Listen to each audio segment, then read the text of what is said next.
ধর্ম যার যার, মা বনবী মা সবার। কথাটা কেবলমাত্র গল্পেই শুনেছি। আজ তার একটি বাস্তব চিত্র আপনাদের সামনে তুলে ধরব। আপনারা সবাই জানেন হিন্দুদের ভগবান আর মুসলিমদের আল্লাহ দুটি ধর্ম। হিন্দুরা সকাল সন্ধ্যা পূজা অর্চনা করে আর মুসলিমরা সকাল সন্ধ্যে নামাজ পড়ে। আজ আমরা এমন একটি জায়গায় চলে এসেছি যেখানে হিন্দু মুসলিম একই মন্দিরে পূজা অর্চনা করছে। হ্যাঁ বন্ধুরা, আপনারা ঠিকই শুনেছেন।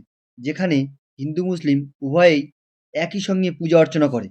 এই সেই জায়গা যেখানে মা বনবী মায়ের জন্ম হয়েছিল। এটি হলো গাঁতি ভুরকুন্ডা, যা সুন্দরবন এলাকায় অন্তর্গত। এখানে মায়ের গান শোনার জন্য বহু দূর দূরান্ত থেকে হিন্দু মুসলিম উভয়েই চলে আসে। আপনারা এখন দেখছেন যে রাস্তাটি, এই রাস্তা ধরেই মায়ের মন্দিরে আসতে হয়। এই মন্দিরে আসার জন্য আপনাকে বাইক কিংবা সাইকেলে করে আসতে হবে।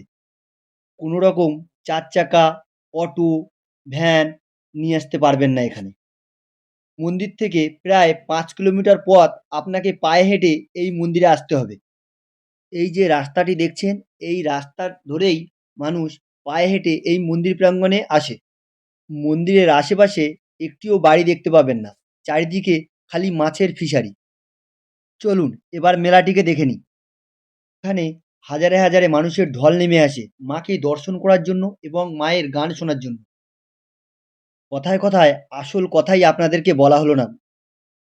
আপনারা এই যে মা বনবী মাকে দেখছেন, এই মা বনবী মায়ের জন্মস্থান কিন্তু এটাই। মায়ের পূজা অর্চনা এবং মায়ের যে গানটি হয়ে থাকে প্রতি বছর মাঘ মাসের ২ তারিখে। এখানকার মা বনবী মা খুব জাগ্রত।